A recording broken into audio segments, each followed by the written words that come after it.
You're now watching a clip from the Inspired by show. You can watch the full episode on our YouTube channel or listen on iTunes, Spotify, or wherever you get your podcasts. So make sure to head over there, leave us a 5-star rating if you enjoyed it, and follow the show. How is that for you then to commit to being into spirituality and your husband be so supportive? And then, as you mentioned, him getting taken away from you. What happened in that moment? So, it's like we never was expecting this, because we both knew this has been our third life together. Yeah. And we also understood all the lessons that we have to learn together. Like, I feel so blessed. One of my gifts that I had when I started developing the healing side, I would touch people, and as I was giving the healing, sometimes I would have access to a past life. And how that past life was still relevant to this life, to lessons that the person was struggling to see and understand. And I have met people that have been my sister, and my mother, in other lives, in this life, and it has been an amazing experience. But just going back to the fact that how I felt betrayed. Because I thought, you know what? This is our third life together. The other two, I knew that he also left. And because we achieved a stage in our relationship that we had to overcome so many challenges. And in the end, we have learned what unconditional love meant.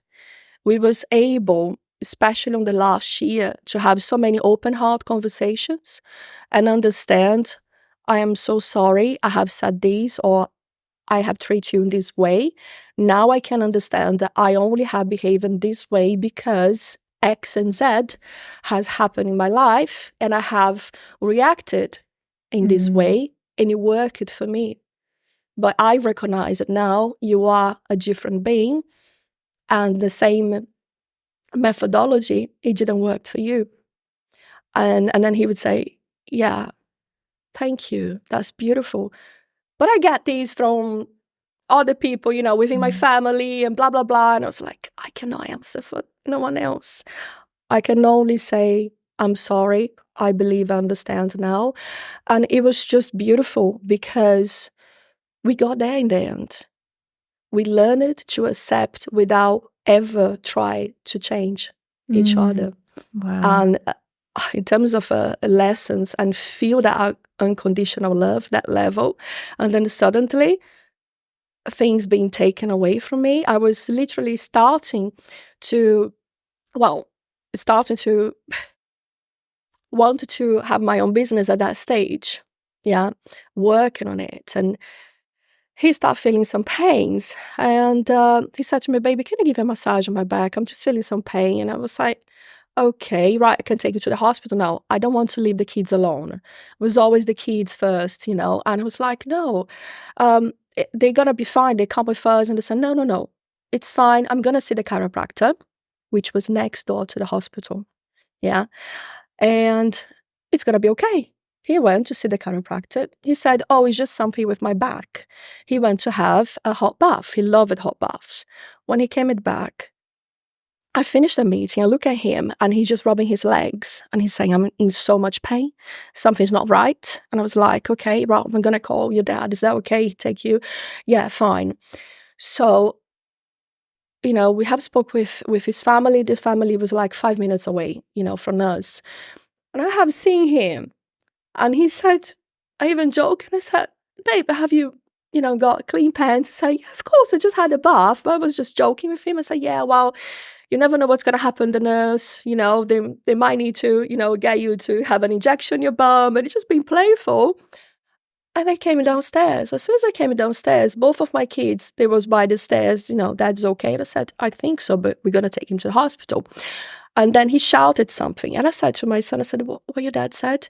And he said, I think my dad said, I think I am passing out. So by the time we arrived there, we watched his last breath.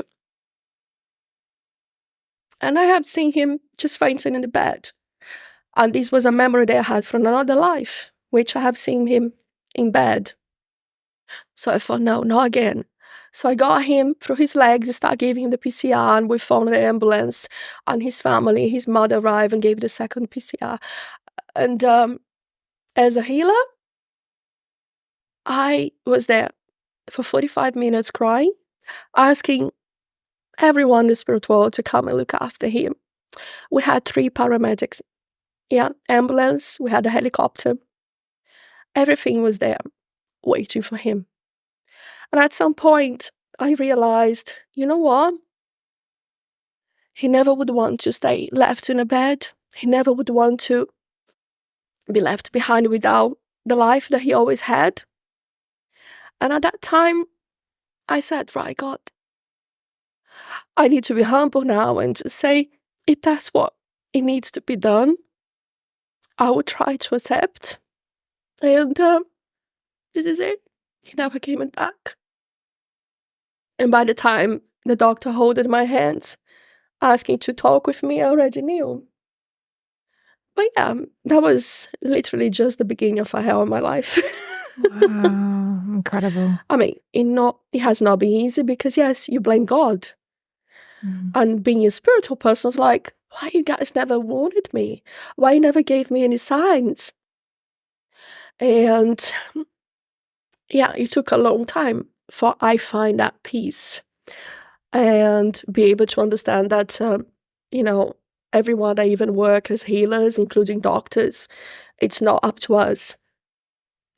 And we can always do only our best to be able to give the support, the love, the energy that the person needs, whatever is the healing that the person needs. Yeah, it's not up to me to think, okay, let's try to heal this person on an emotional level, on a physical level. No, I literally just work as a channel and allow the healing that the person at that stage would need, but they know better. Because sometimes, and I even say this when I work with people, when the trauma is concerned, I can help them to understand what has been holding them back. And I take them on a journey. I can literally see things, and then, we have a chat and take them to a stage where they can actually see too, and sometimes feel and learn the lessons. Because for we be able to move on, the best healing will take place when we understand why we are repeating patterns.